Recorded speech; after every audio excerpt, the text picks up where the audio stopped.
पांडे राजमल जी थे, उनने बालबोध टीका नाम से गद्य में इसकी टीका लिखी। और एक पंडित बनारसी दास जी ने उस बालबोध टीका के आधार पर नाटक समय सार बनाया। तो इनके स्वतंत्र रूप से भी हुआ। फिर पंडित जगन मोहन लाल जी ने अध्यात्म अमृत कलश के नाम से इनकी स्वतंत्र अलग टीका लिखी।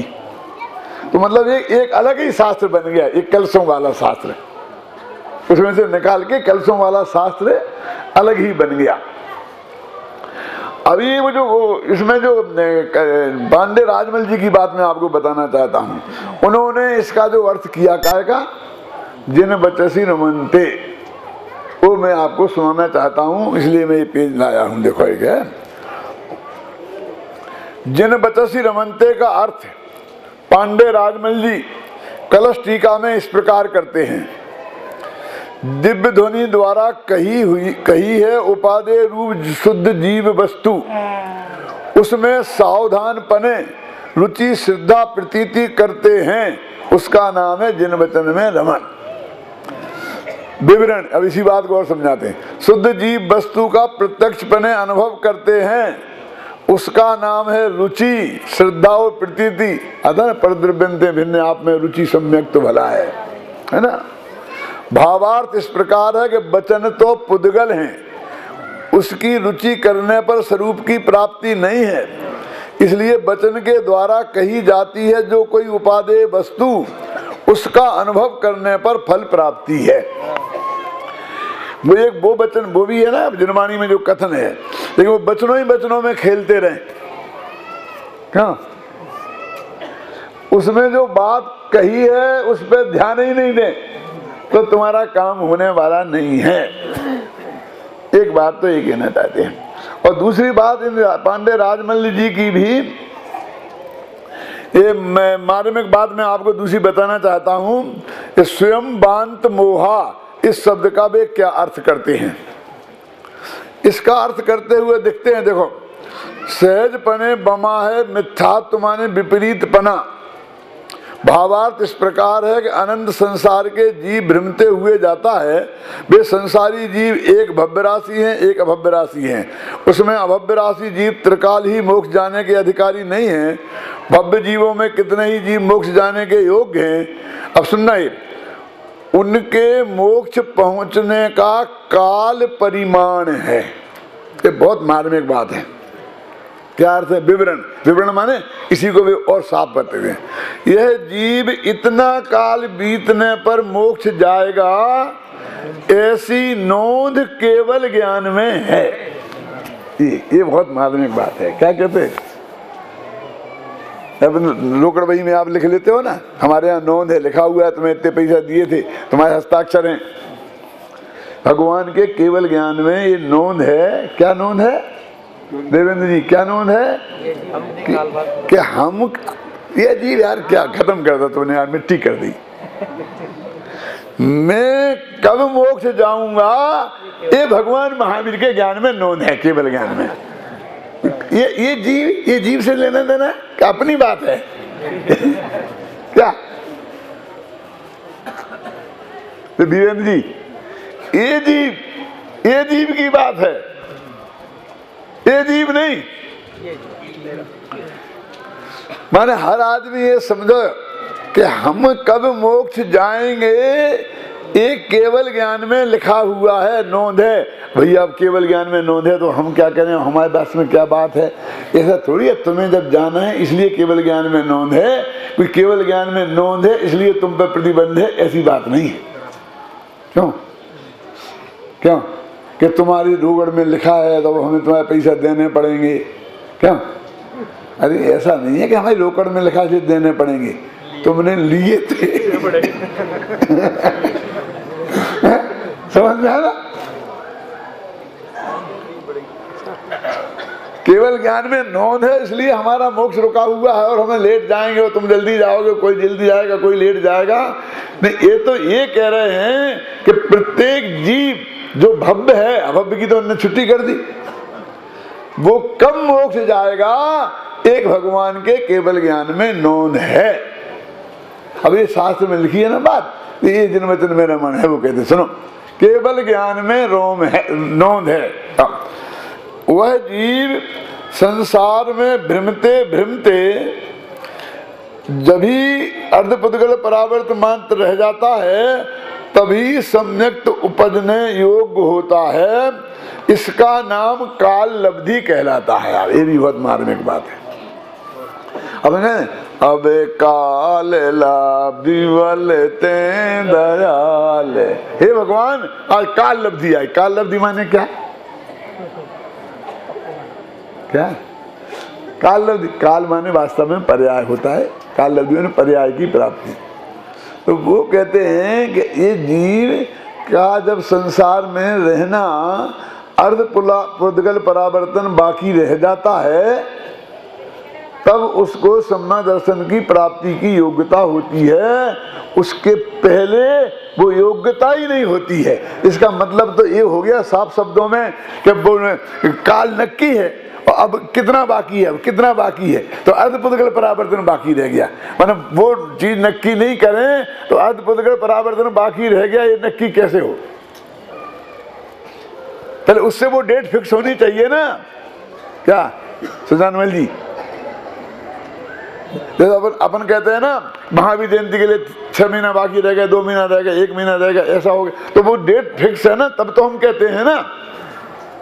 किसी जीव का अर्धपुद्गल परावर्तन बाकी रह गया, ये कैसे नक्की होगा? है?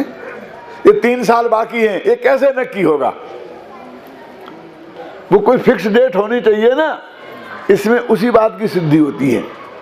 और फिर देखो नीचे क्या लिखा है,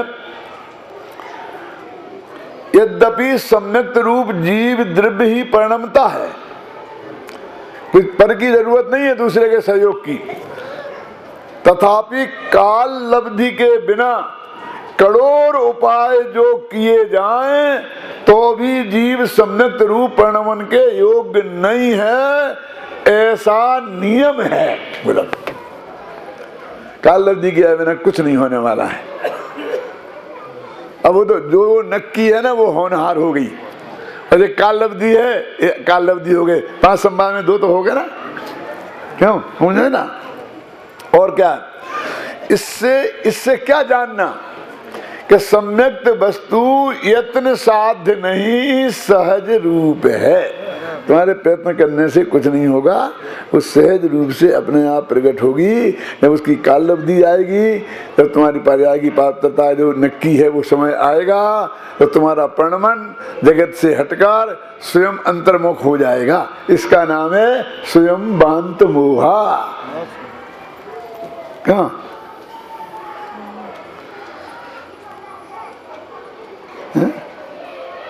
ये कलश इतना महत्वपूर्ण, टोटोरम उनको इतना महत्वपूर्ण लगा है।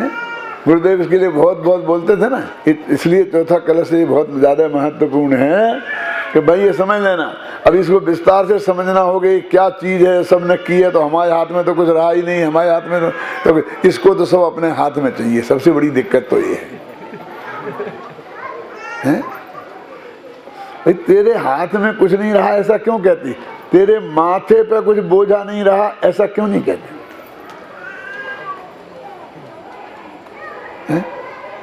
जरा समझना, मैं एक बात कहता हूं आपको, दुनिया की समझ में बहुत मुश्किल से आती है। 2 आदमी चुनाव लड़े, है ना, प्रधानमंत्री का समझ लीजिए, और वो एक आदमी हार गया, एक आदमी जीत गया है। तो जीतने वाले का माथे पर इतना बोझा चढ़ गया, क्यों? 3 सलें पड़ गई, क्योंकि अब सारी व्यवस्था उसे देखनी है, और हार गया, जाके आराम से सोए। अतः हार में तुम्हें दिख रहा है तकलीफ, हार में कितना आराम है तुम्हें समझ में नहीं आता।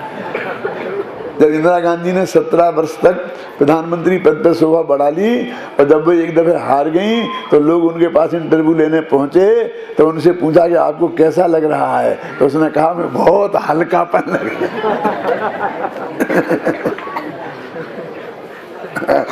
क्यों? कि अब आप क्या करेंगी? अब हमें क्या करना, आप तो सामने वाले करेंगे। जब क्यों? कि देश का क्या करना है, कि देश का तो अब उनके हाथ में है ना। अब इसके लिए माथा उनका गर्म होगा। क्यों? कि ये तुम्हें जेल में डाल देंगे तो क्या करोगी, कि हमें क्या करना, सब उनको ही करना है ना। नहीं है समझ वीरेंद्र? एक आदमी से बोला कि कोई आदमी आएगा तुम्हारी छाती पे बंदूक रख देगा और कहेगा कि तिजोरी की चाबी निकालो, हैं? क्यों? क्यों? तो तुम क्या करोगी? बोलो बोलो साहब, क्या करोगे? क्या हमें क्या करना, तो जो कुछ करेगा वो करेगा।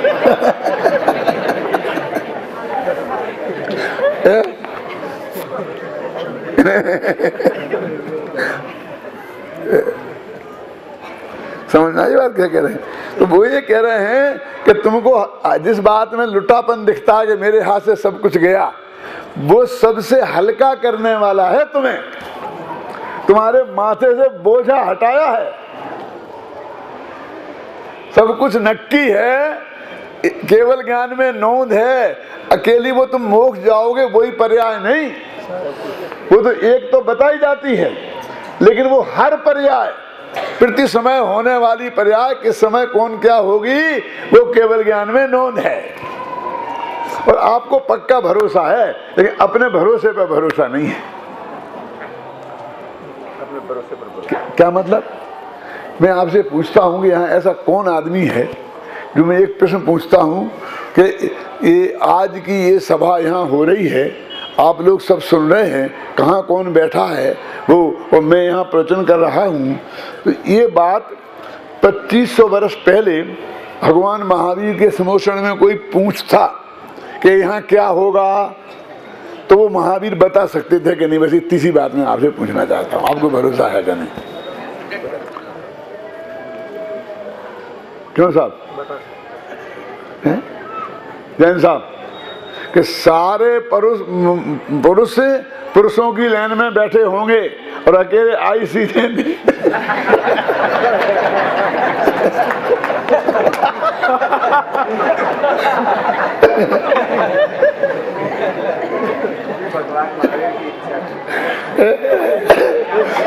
इच्छा तो उनके है ही नहीं। मतलब उनके ज्ञान में ये स्थिति आज की आई होगी कि नहीं? क्यों?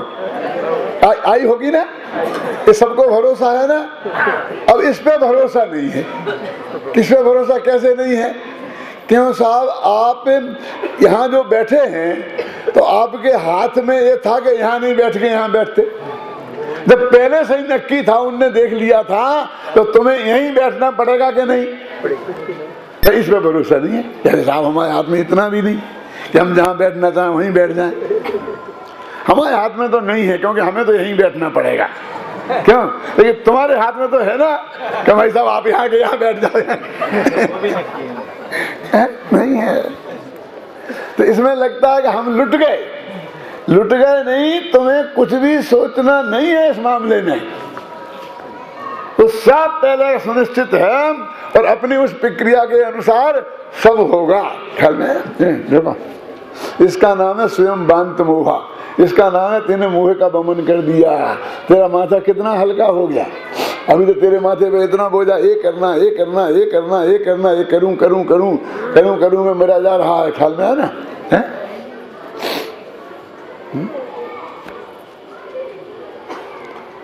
मैंने एक किया, मैंने एक किया, मैंने एक किया। क्या किया तूने? एक भाई आए, बहन आई थी, मेरे से पूछा था उसने कि यही शायद उदयपुर की ही बात है, भूल नहीं रहा हूं मैं, तो कि आप तो हमें ये बताओ कि अब धर्म करने के लिए करना क्या?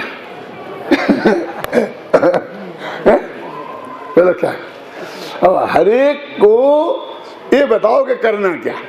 मैं कहता हूं जैन धर्म नहीं करने का नाम है।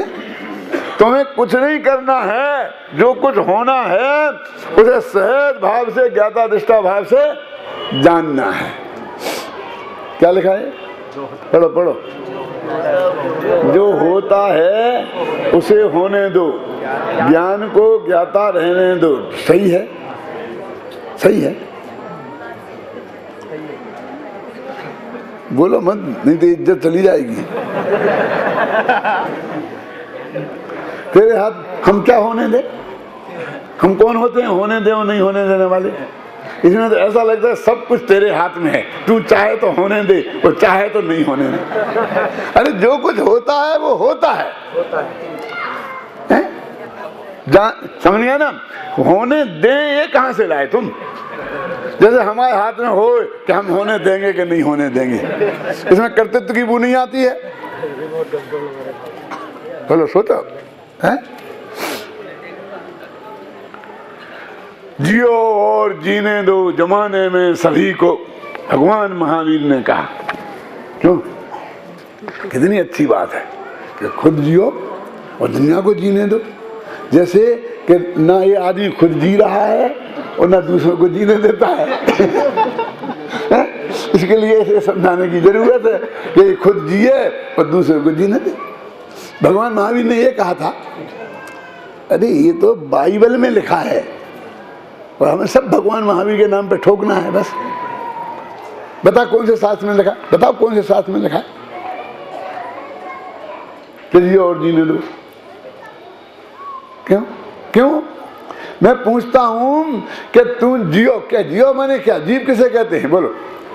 जो जीता था, जीता है और जिएगा उसे जीव कहते हैं ना। बालबोध पढ़ने वाला भाग 1 में पढ़ा। अरे अपने मन से नहीं लिख दिया किसी ने, पंचाष्टिकार में यही शब्द हैं बिल्कुल। प्राकृत भाग में गाथा है, जीवती जीवस्यति अजीवत सजीवा, ऐसा लिखा है उसमें गाथा में, मूल में। अरे तीनों काल हो गए ना, जीता था, जीता है और जिएगा उसे जीव कहते हैं। यदि तू जीव है तो तीनों काल जीना तो तेरा जीवन नहीं है। जीवत्व नाम की शक्ति है, उसका क्या काम है? तो जीने दो माने कहां से लाए? तेरे हाथ में है क्या जो जीने देगा? तू मार देगा सारी दुनिया को? सारी दुनिया को जीने दो, जीने दो, जीने दो, सारी दुनिया को कोई खत्म कर देता। अरे यदि कोई खत्म कर सकता होता तो अभी तक तो ये दुनिया बचती ही नहीं। क्यों? जीने दो का कहां से लाया? इसमें अभिमान नहीं झलकता है? तेरे हाथ में है जीने दो ना भैया, जीने दो ना, जीने दो ना, जीने दो ना। और खुद जियो, तू खुद मर सकता है। ये देह के वियोग का नाम जो मरण है उसकी बात नहीं है। तो जीवत्व शक्ति वाला जो जीवन है उसका अभाव कोई कर सकता है? तो जियो और जीने दो कहां से लाए? ये जीव जीता है, समझे ना? अरे निश्चय से तो कोई इसका नाश कर ही नहीं सकता है। और व्यवहार से भी विचार करो तो समय साल में डंके की चोट लिखा है, निज आयु क्षय से मरण हो, यह बात जिन बर ने कही, तू मारे कैसे सकेगा जब आयु हर सकता नहीं। निज आयु से जीवित रहे, यह बात जिन बर ने कही, तू बचा कैसे सकेगा जब आयु दे सकता नहीं। आयु तो निमित्त है ना, तो निमित्त का भी करता नहीं और उपादान का करता भी नहीं है। अपने जी से जिएगा और आयु निमित्त होगा तो आयु कर्म होगा। तू कौन होता है बीच में? तो निमित्त दो ही होना चाहिए, निमित्त उपादान दो ही होना चाहिए। हम कम बना रहे, दो नहीं हों। अब दो ही तो हो गए ना। तो सोना वाले निमित्त नहीं मानते हैं, निमित्त नहीं मानते हैं, लेकिन आयु कर्म निमित्त है कि नहीं है? करुणानियोग में लिखा है कि नहीं लिखा है? बोलो। हमारे समय सार में नहीं, तुम्हारे गोमठ सार में लिखा कि नहीं लिखा? तो दो ही निमित्त उपादान दोनों हो गए ना। अरे भाई भगवान के बारे में तो ये कहा है अपने के ज्ञान कि जिस द्रव्य का जिस क्षेत्र में, जिस काल में, जिस निमित्त से, जिस बुद्धि पूर्वक जो होना है, उस द्रव्य का उस क्षेत्र में, उस काल में, उसी बुद्धि पूर्वक वही होगा। इसका नाम जैन धर्म है। ये इसमें लिखा, इसका लक्षण है।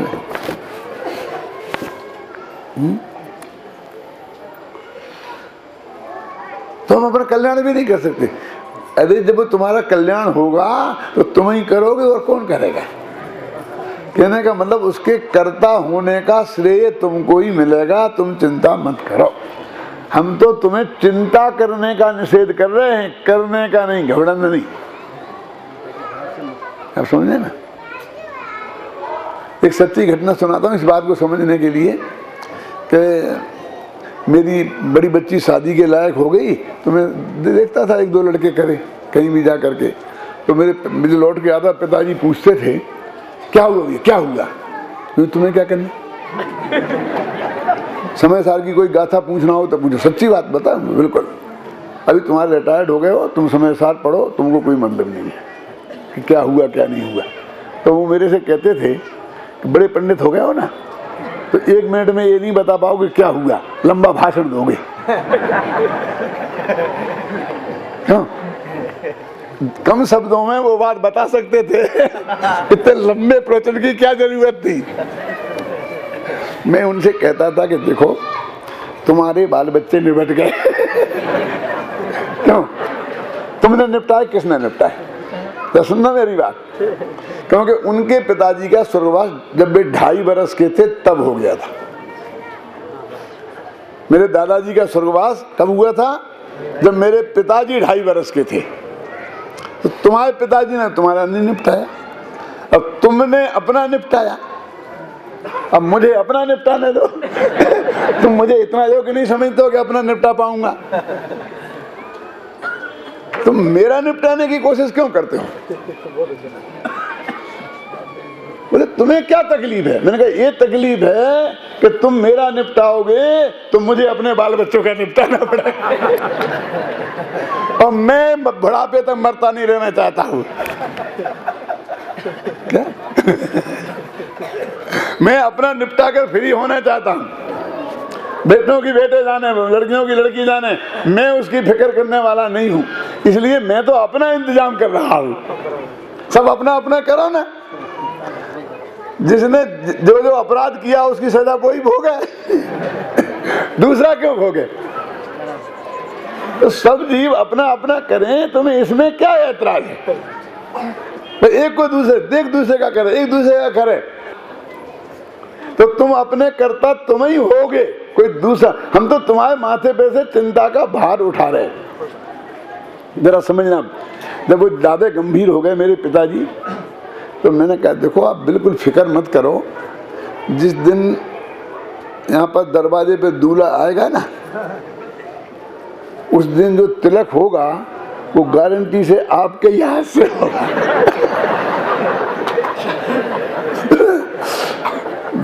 मैं कुछ करने वाला नहीं हूं, मैं तुमसे तुम ही करता हूं। मैं तुम्हारे कर्तव्य को नहीं छीन रहा हूं, अधिकार को नहीं छीन रहा हूं, मैं तो तुम्हारी चिंता को छीनना चाहता हूं कि अब तुम चिंता मत करो। क्या मेरी बात समझ में आई कि नहीं आई? तुम्हें विकल्प क्यों? तुम्हें विकल्प छोड़ दो, मैं इतनी कह रहा हूं। लेकिन ये बात मत समझना कि आपके जिंदा रहते हुए, क्यों, मैं कुछ करने वाला नहीं हूं, आपको ही करना पड़ेगा। और आज तक मैंने कुछ किया नहीं, पिताजी नहीं रहे तो भाई साहब बड़े हैं ना, तो वो करो, मैंने कुछ नहीं किया। मैं तो सिर्फ ये कह रहा हूं कि चिंता मत करो।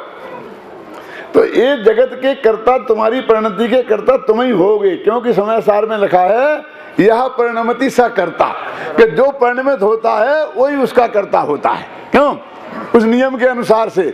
लेकिन वो नक्की है, कब होगा, कैसे होगा, किससे होगा, कहाँ होगा, द्रव्य क्षेत्र काल भाव। तुम विकल्प नहीं करो। इसका नाम जिन वचन में रमण है। इसका नाम जब ऐसा जिन वचन में रमण होगा शास्त्र के आधार से, तो दृष्टि सारे जगत से हटकर स्वभाव के सन्मुख जाएगी, तो निश्चय से जिन वचन में रमण हो जाएगा और तुम्हें सम्मा दर्शन ज्ञान चाहत की प्राप्ति होकर संसार का अंत आ जाएगा।